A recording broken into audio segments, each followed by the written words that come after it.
Okay, we are live. All right, good. Hello, Asher Ostrin. Hello, Zsuzsa Fritz. It's really an honor and a privilege for me to be able to discuss with you the beginnings of Sarvash. I will now reveal also to the people, because I always, whenever we meet, it's important for me to say that you were the one who actually are the reason why I worked for JDC for such a long time and why I'm actually working in the Jewish community. You trusted me. I'm not sure you trusted me, but you definitely I did. the opportunity, which I'm amazed by. You know, I was at 20 something, had no idea about anything.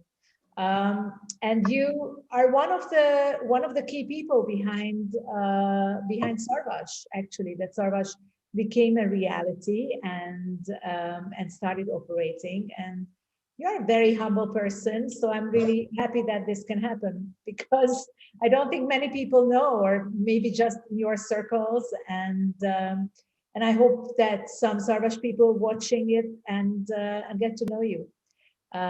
So I really hope that you're gonna tell most of the stories. You're a great storyteller. At least my husband knows that too, because he listened to you at Limud.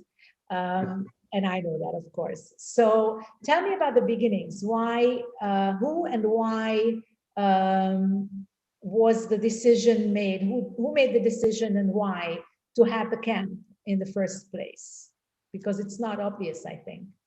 Okay, so a couple of things before I start. First of all, thank you very much for the invitation to Ilya and to Zsuzsa. I was very involved in Hungary, where I started with my career at JDC in 1986, and starting in 1987, I commuted regularly from my home in Vienna to Budapest. And I'll talk about Sarvash in a minute, but I have a very special place in my heart for everything that's happened in Hungary and the Hungarian Jewish community, and follow it very closely from my colleagues at JDC. So this is a real privilege for me. And as I look back on my long JDC career, I have to say that when people ask me, what am I most proud of the top three things, Sarvash is one of them. And so thank you. I'm gonna start Sarvash, to understand the history of Sarvash, you have to go back way before Sarvash was actually purchased to understand what JDC was doing in Hungary, why we were allowed to work there, and then I think it'll be a little clearer about why Sarvash was so important. And if anybody has any questions along the way, you guys know the technology much better than I do, so use it any way you can, and Zsuzsa will interrupt me. I want to go back all the way to the late 1940s. After the war, JDC commits to helping reconstruct the Jewish communities throughout Europe. And then gradually, as the decade of the 40s ends, JDC gets thrown out of various Eastern European countries. They fall in the Soviet bloc. By 1952, the last displaced persons camp closed in Europe, and JDC found itself with most of the Jews who would be their normal population that it would work with, between 4.5 and 5 million Jews, behind what was called then the Iron Curtain, and we were closed off. I want to fast forward now to 1980. So JDC works underground from 52 to 1980 in Eastern Europe in all sorts of ways, but not publicly. 1980, we start negotiating with the Hungarian government, the communist government at the time, to come back to Hungary. What were the fears? What were our desires? What were our limitations? The government in Hungary was very afraid of JDC coming in. We were working in Romania and a little bit in Poland, but those are the only two Eastern European countries that were working at the time. They were afraid that if this organization comes in, first of all, it's perception is a Western Jewish organization. You may know the history of JDC in Eastern Europe. Stalin called us, Western, whatever it was, spies. So there was still some residue of that. It was problematic to have a Western organization come in, number one. Number two, there was a vestige of anti-Semitism. There was still some anti-Semitism, and we were a Jewish organization, still are. And number three, 1980s? We're talking about 1980. Can you say like what level were you negotiating with? There was in the government, there was a minister of religion and cults by the name of Miklos. And that was Imre, I think, Miklos, and that was the person that we negotiated with. I'll talk about it. You'll understand in a second why we're doing this. Just one more thing. We were politically problematic because we were from the West. Number two, we were anti-Semitic. And number three, allowing in a humanitarian organization was an admission that Hungary and the socialist countries weren't providing for all the needs of their people. Well, in other words, if the government provides all your needs from birth to death, what do you need a welfare organization coming in for? So why did they let us in? Why were they interested in not coming in? It wasn't because they were nice people. They wanted us in for a very specific reason. Because we were a Western organization and because we were an American organization, we had something that they wanted, which were green pieces of paper called dollars. You remember that in the Eastern Bloc, the currencies were not convertible. The foreign, you couldn't buy anything outside with a foreign. No one would take foreign. So if Hungary wanted to purchase something, and as was the case for most European countries, you would sell, let's say Pepsi-Cola. So Pepsi sold its soda to Hungary, but they weren't prepared to take foreigners in exchange. And what they would do is they would take other products. They would take wood, they would take those countries that had oil, they took oil, whatever it might be. But they needed money, and the JDC had money. And so the negotiations went on for a couple of years. And in the end, the Hungarian government allowed us to come in, provided that we would deposit in the Bank of Hungary $2.5 million every year. Whether we spent it or we didn't spend it, that was the amount of money that we had to bring into the country. Now, that doesn't sound like a lot of money today. It was money. It was a lot of money then. It was a lot of money. But then they had a problem. How did they explain to people how do they explain to their population that a humanitarian country is coming in? And so there was an agreement that JDC the Joint could come in, and it would be the extended families of Holocaust survivors. That was understandable, right? Most Hungarians had family, they had cousins, their nieces, nephews, uncles, aunts, blah, blah, blah. Holocaust survivors often were left without any family. So we are going to allow this organization to come in, and they will be able to support Nazi victims. What does that mean to support Nazi victims? It meant food, soup kitchens, welfare society. But what that also meant was you don't go near young people. Okay, we're not interested in anyone having any other identity than a Hungarian identity. You stay away from. Now in Hungary, that was important. There was a school. There was the Anna Frank school. JDC couldn't go near it. There was a rabbinical seminary. JDC can't go near it. Okay, and so we started to work with the elderly. There was also a Jewish hospital. I don't know if it's still there, but there was a Jewish hospital, and we were able to support that. We were interested in coming in, not that we weren't interested in helping Nazi victims, but we hoped that with the passage of time, they would see that we weren't, terrible and horrible Western organization, and that we could do good things. In any event, in the late 80s, 87, 88, there was an international conference in Vienna that was a conference of East and West. Europe was going to decide what its borders were, and so on. I'm not going to go into the whole thing. It's a different lecture. I'm sure that you're looking at the transition from Hungary from its communist past to where it is now, you have learned about it. But what was important for us is that we would hear each day the diplomats would come over from the conference, the Western diplomats, and they would say, today the Bulgarian representative said something that could be understood as being critical of the Soviet Union. The Hungarian said something that seemed to indicate that they're interested in being more progressive. So already, even though the real change didn't come till late 88 and early 89, we already saw an indication of it. And therefore, why was this important to us?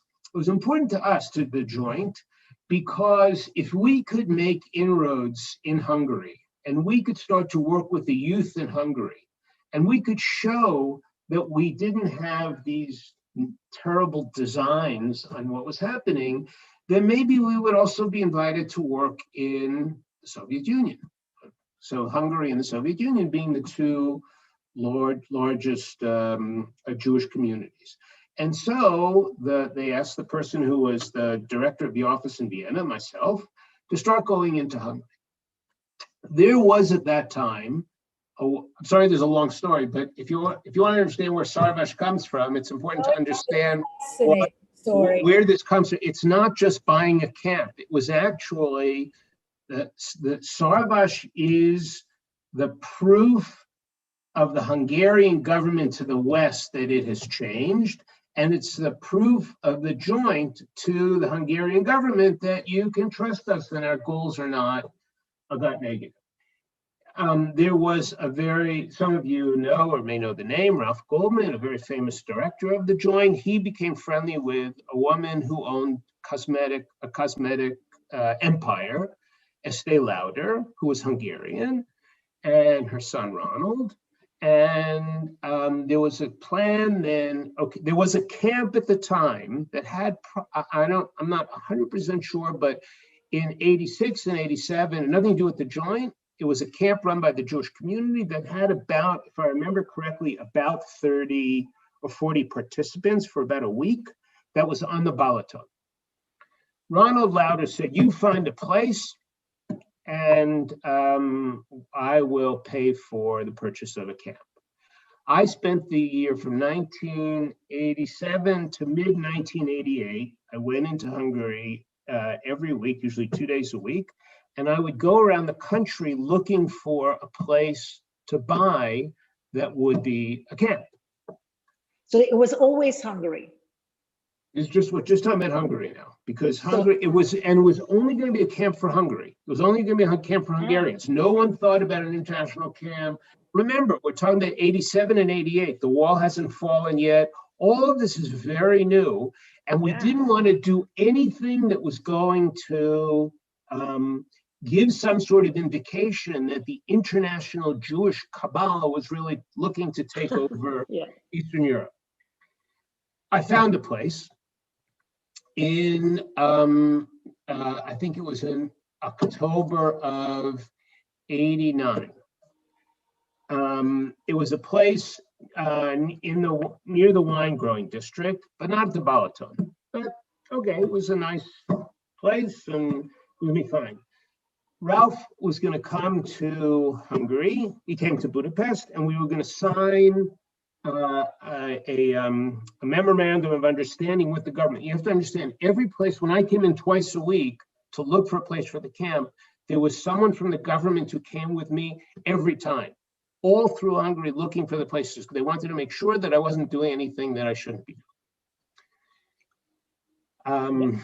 We were going to sign on a Wednesday, and it turns out on Tuesday night, Ronald Lauder came to Hungary, and we were going to have a big dinner with the minister, Miklos, the minister of cults and religion, and Ronald Lauder. And as it happened, there was a guest in Hungary at the time, a United States congressman who was born in Hungary, Tom Lantos. And he was there, and when Ronald, who had political designs, heard that Lantos was there, he invited him to come to dinner, right? So Tuesday night, we're going to dinner. Wednesday night, we're going to sign the contract. Now, you have to understand also, a contract in those days, it was very complicated because you had to determine who actually owned the land. Who are you buying the land from? The fact that the land, a factory used that camp as a place for its workers didn't mean that they actually owned the property. The whole issue of property ownership in the communist period was very complicated. But we got through everything. Tuesday night, we go, is the dinner, and Lauder gets up, makes a toast to Miklos. Lantos then says, where is this camp? I don't even remember. It would describe where it was. He said, it's not the Balaton. I said, no, it's not the Balaton. But he said, if it's not at the Balaton, Hungarians won't come. Right. This was an hour and a half of my life not the Balaton. looking for this camp. And Ronald said, okay, it's off. So we had, the minister was there, and Ronald was there, and Ralph was there, and the lawyers were there. And I had just spent a year and a half looking for this place. All the legal work was done. The contracts were ready to be signed the next day. Lantos said, not the Balaton, Hungarian Jews won't come. Finished. And canceled. Didn't do it. And the next day, Ralph said, he said, you got to look for somewhere else. And I said, Ralph, I'm prepared to look somewhere. We're not going to find something in the Balaton. I'm prepared to look for something else, provided that when I find something, we sign the contract. No dinners, no guests. I don't want to hear from anything else. And I found Sarvash. It was owned by a factory, and we were going to open the camp that summer. We didn't actually take possession of the camp until March of 1990. To open the camp on July 1st of the end of June, beginning of July, so I don't remember exactly the date. The camp was missing two things. It was missing a place to swim, and it was missing some place for people to congregate, to come together. And both of those have stories. The first story is the place, I don't know what it's called now, the building still exists, although it's gone through lots of different... Kupola. The Kupola, okay, great. So we ordered the Kupola. The person who was helping us was a Hungarian-speaking engineer from Israel who worked for the joint, and he would come in. I don't remember his name now. I'll think of it in a second. And he sent it was sort of prefabricated. You just had it was going to be brought to Sarvash as we put together. He orders it. It was a totally new modern technology that nobody knew, right? It was new, yeah, it was new technology. That and the pool was also new technology. Talk about that in a second. The shipment goes from Haifa to Trieste and then gets on a train and disappears. It's supposed to come in on Monday. It doesn't come on Monday. It's supposed to come on Tuesday. It doesn't come on Tuesday. We call, and we are told they cannot find the train. Now, you can lose a ball. Maybe you can lose a car. I don't know how you lose a train. And plus the fact that because of after the First World War, when those train tracks were built, there was only one track. In other words, if trains were going in opposite directions, they had to pull off to the side at some point. And anyway, you can't lose a train, but they lost the train. And so we hired two people. One started in Trieste. One started whatever the nearest train to Sarvash is, and walked for 9 days to find, and they eventually found the train. I don't remember what the story was, but they found the train. Train came. Okay, so the thing was unloaded, the building was built, there were all sorts of other problems I won't get into. Then the camp is only for Hungarians. It's all signed up. It was that first summer, because we had only taken possession of the camp in March, it was very, I don't know, in Hebrew say chaplap. It was all sort of put together on it wasn't carefully planned. It was only till the person who came after me, Moshe Yehoda, who made it into a real camp. But at the time, they came, and they had built a pool. I was living in London at the time, and I would go to Sarvash each week, but my wife had given birth to twins prematurely in the middle of June, so they're only 2 weeks old. First day of camp is July 1st, and I get a call that 45% of the kids at camp are sick. They have a stomach. I remember that. Yeah. And this was the first time, it was a big camp. It was the first time we did this whole big thing, and it was going to be new and revolutionary and everything else. And the kids got sick. In America, parents would have come and taken their kids out right away. The health department said, you are not allowed, you have to close the pool. Okay. Kids are not allowed to shower, but they could drink the water. Which was brown. So I was a little bit surprised. You can't swim in it, but you can drink it. Doesn't make a lot of sense to me. And they would just say to me, look, these are our laws in Hungary, and this is it. Anyway, the kids got better, camp started, and it was great. That is a long explanation for the very, very beginning of Sarvash. And that, because we got involved in Sarvash and kids, it was a breakthrough to be able to work with young Hungarian Jews. We also then could work in the school, and then the other schools that were founded.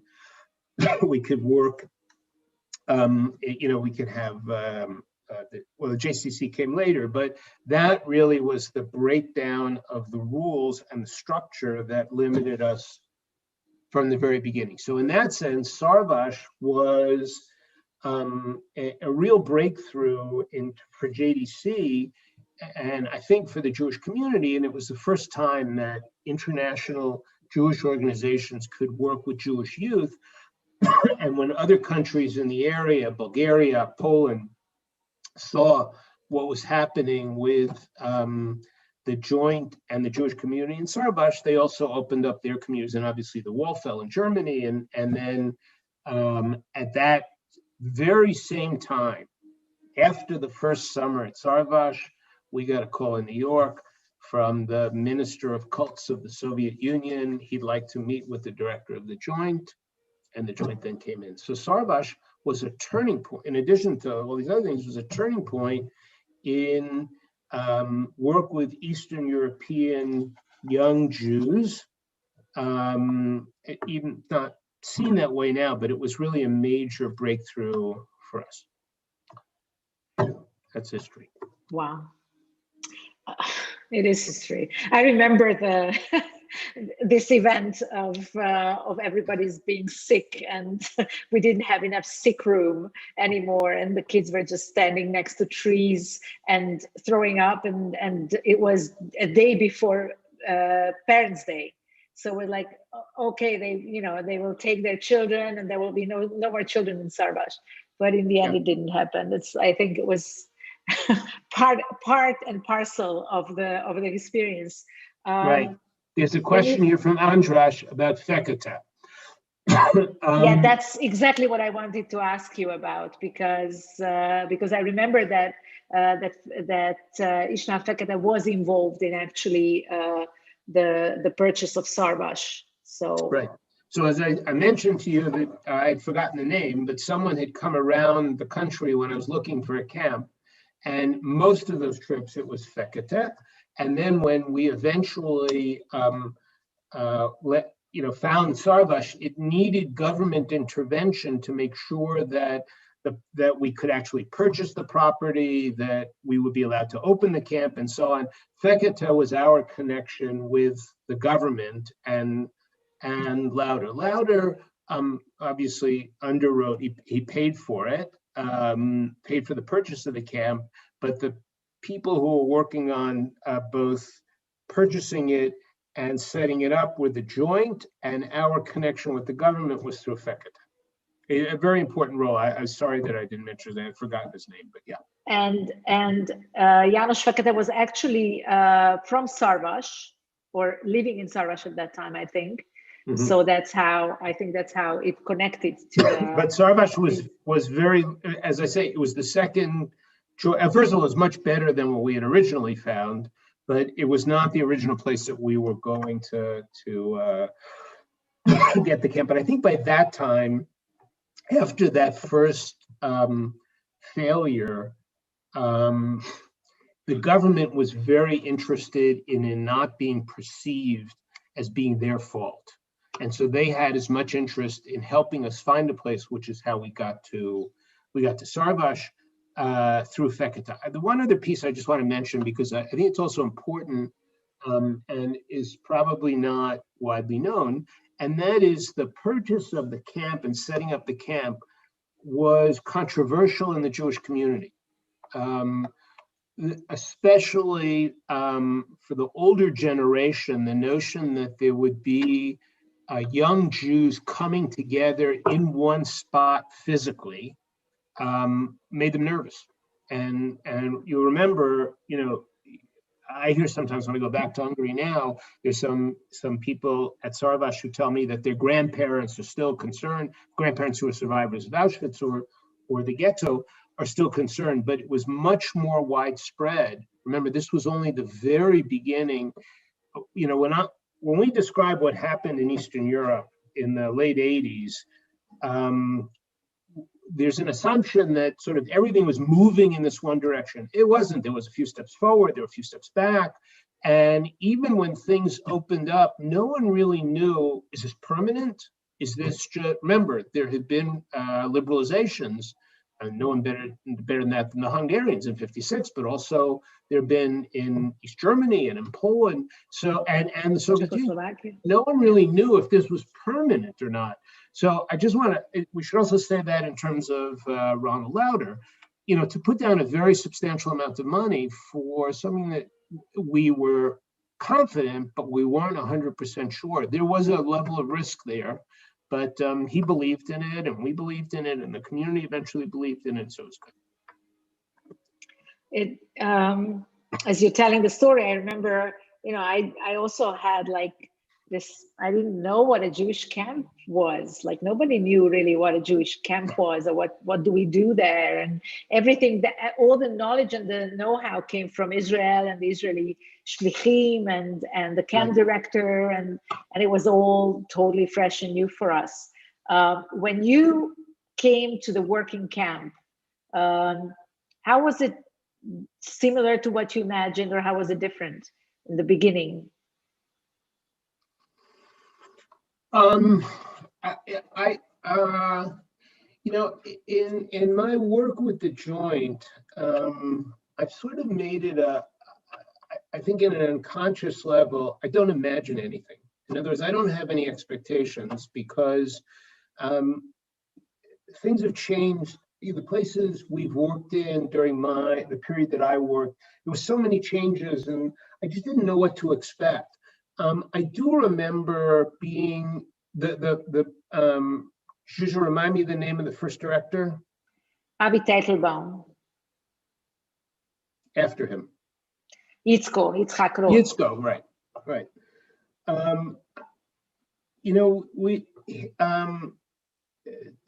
Teitelbaum then and Yitzko, David Shlomi was that first summer. We just didn't know what to expect. We didn't, in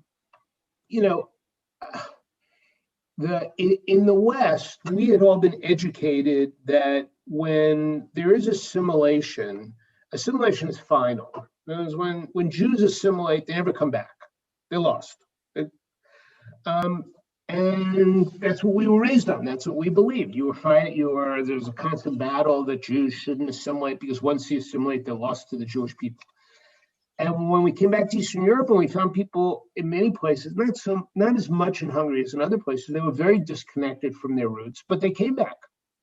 And so the notion that we would come and see kids singing Hebrew songs or, shouting in a prideful way during meals and singing and yelling and just having a positive Jewish experience.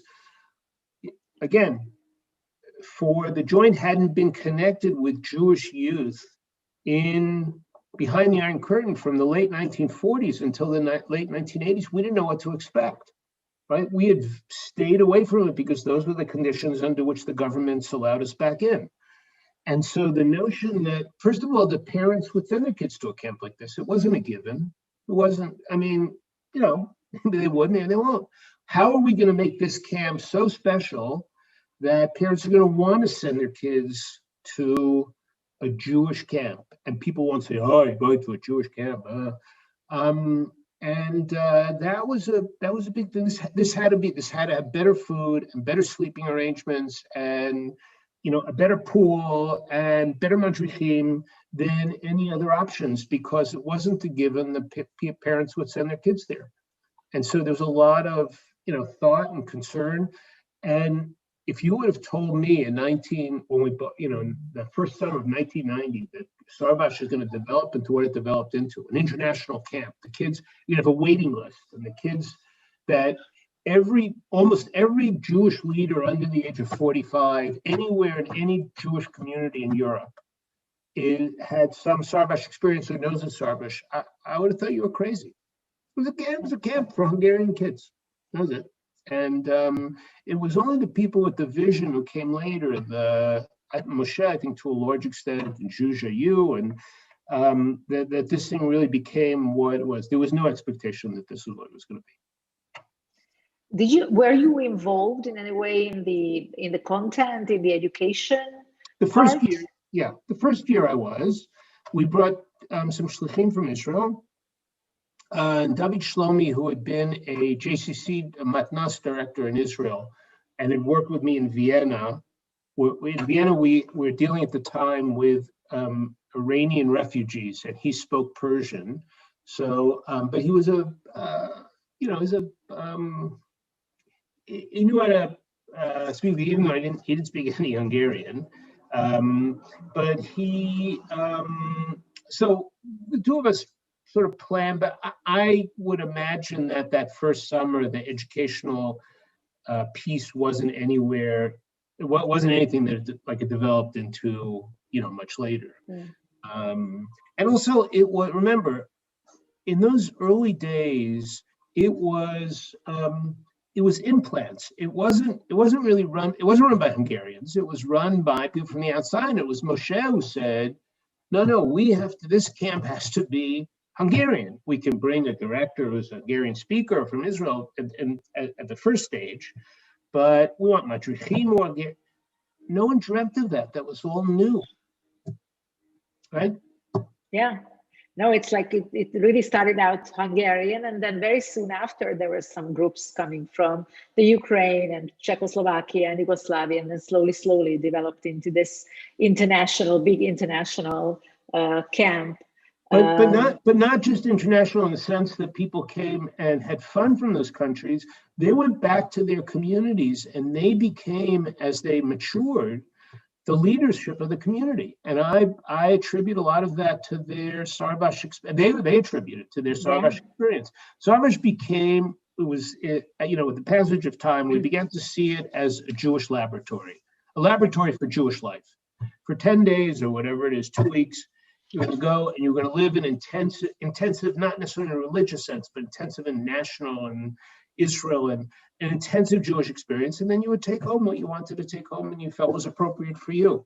And, when I go to places where there are small Jewish, very small Jewish community, Bulgaria in Plovdiv, how many Jews are there in Plovdiv? But the few kids who are there, Sarvash is their life. In India, I mean, it has made not just them, but it has also made their communities. It could, in terms of the history of the JDC from 1914 until today, if we talk about the 3 or 4, I'm not talking about me personally, the 3 or 4 major contributions that JDC made. If you look at the impact of the Sarvash experience on European jewelry, I think that far and away, this is one of the top 3 or 4 things that JDC did. So, yeah. How do you explain that? Like, why this? Like, what are the things in Sarvash that made it such a roaring success? First of all, I think that there was this pent-up desire. If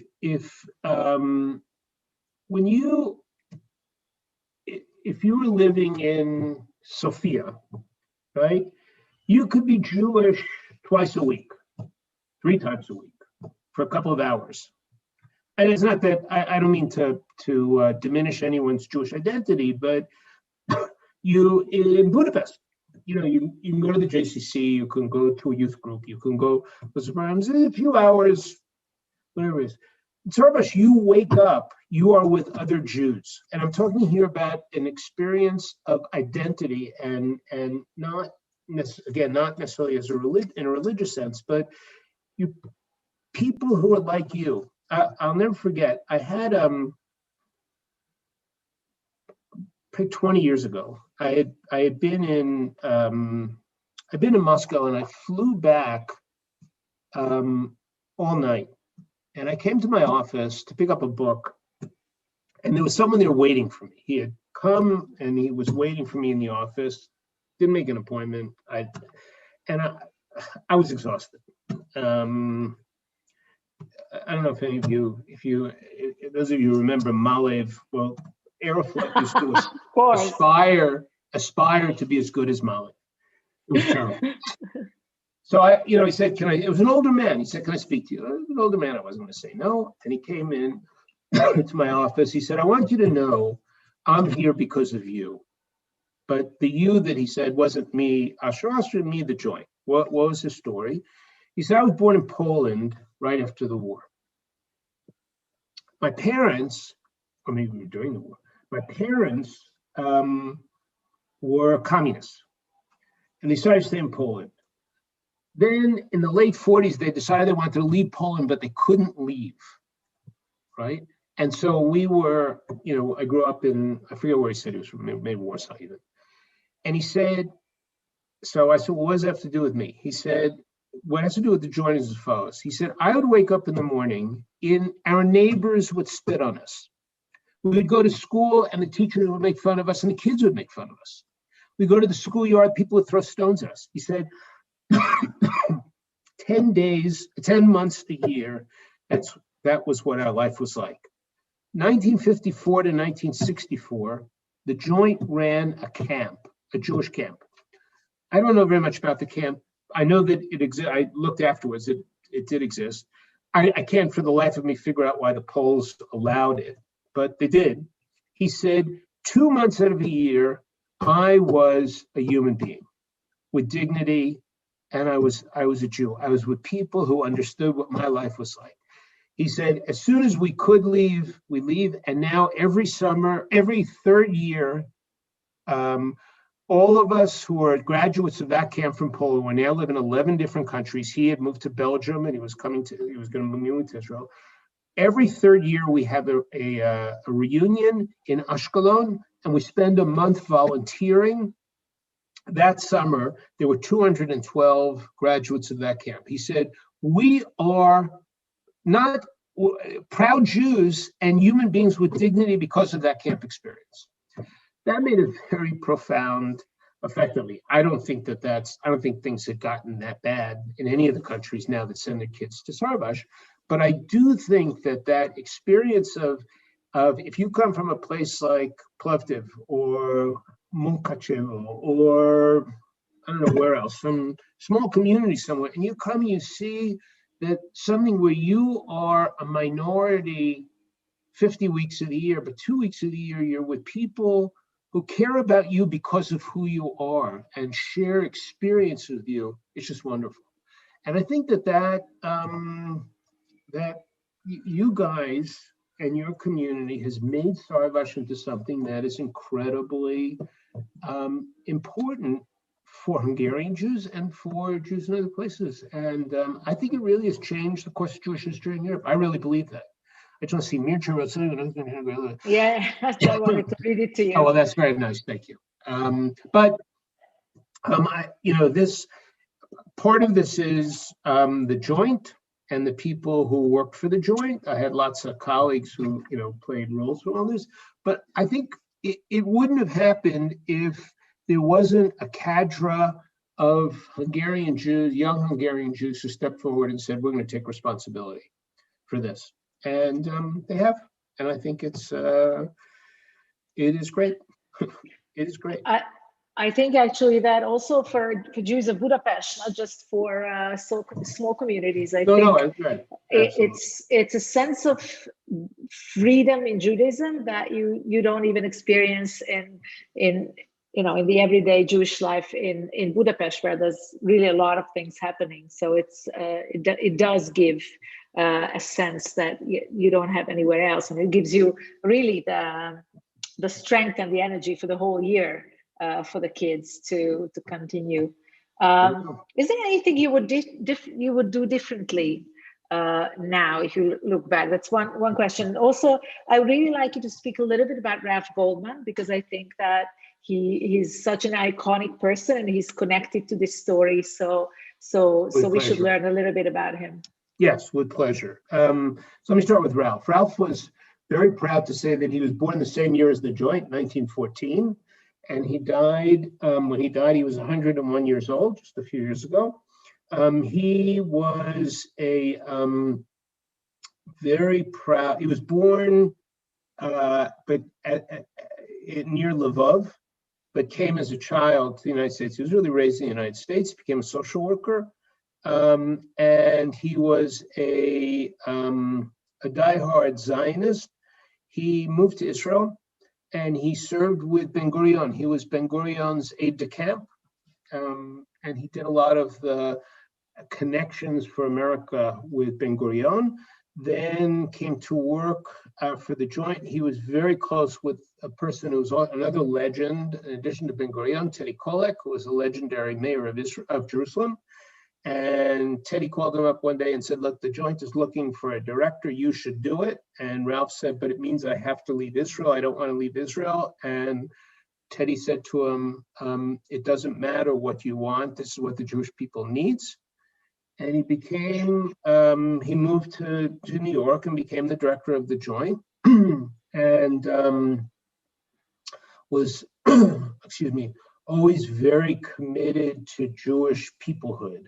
And a lot of the kinds of things that he was a personal teacher for me, and I think my generation of people who sort of were raised in the Joint. And he spoke about Jewish values and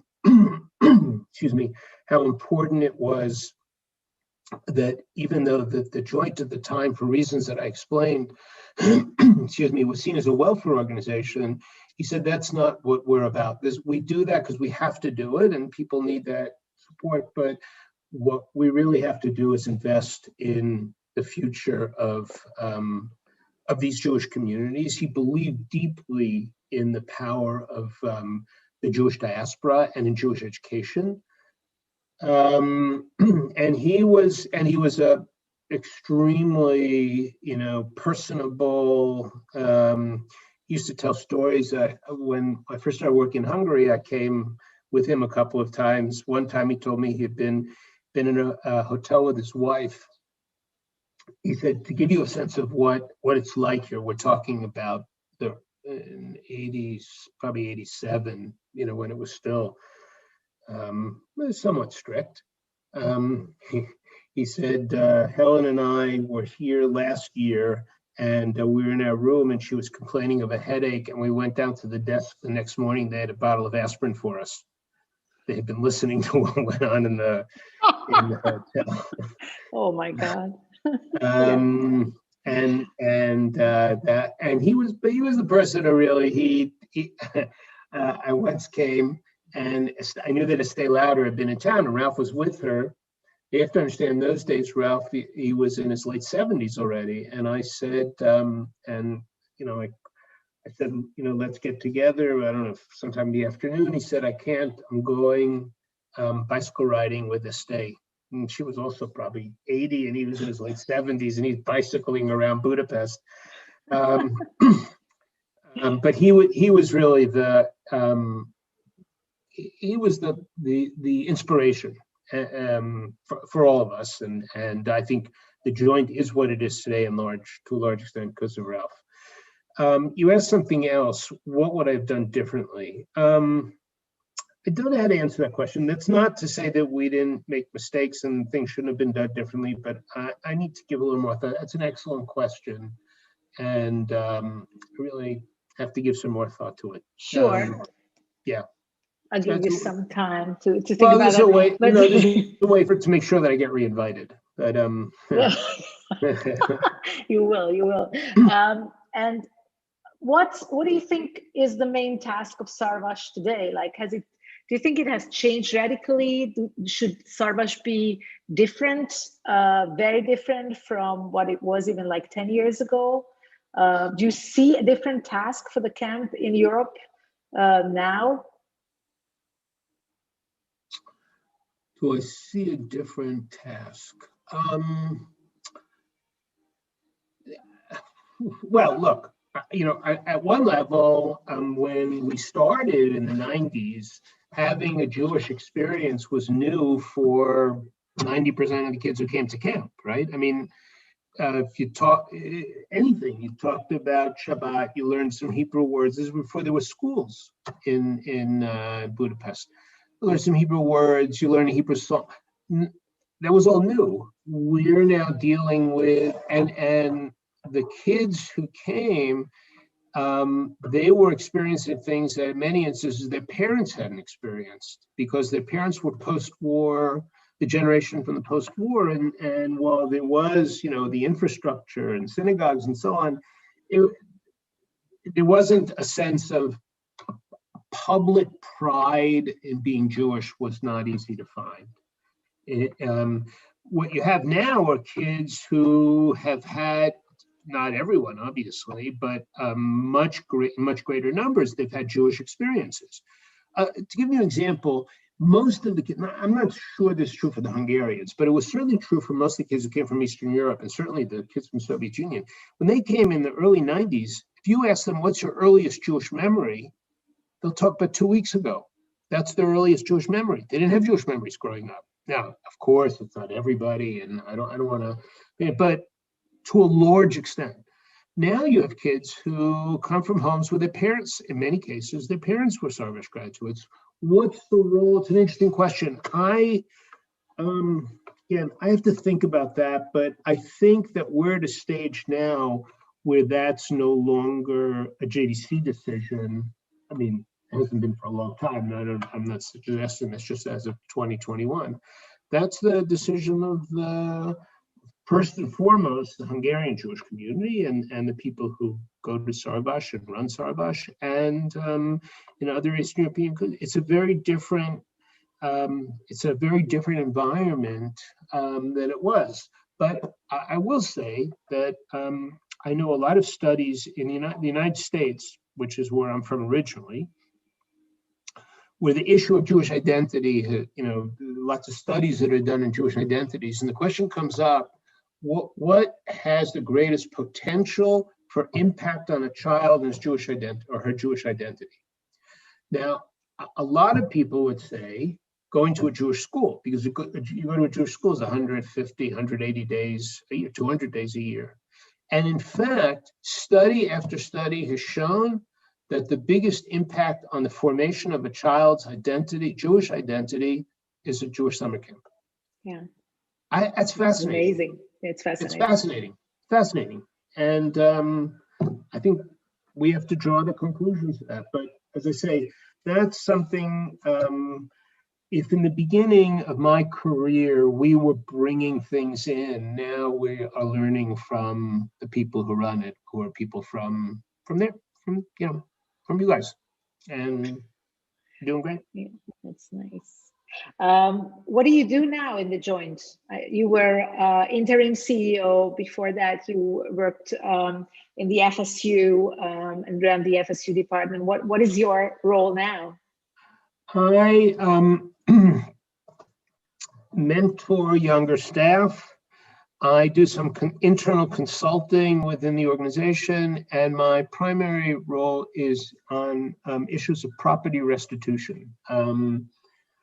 It was actually something that Ralph brought to the attention of the organization. There are certainly in Eastern European countries, there's property that's been returned to many Jewish communities. One of the big problem countries in this regard is Hungary.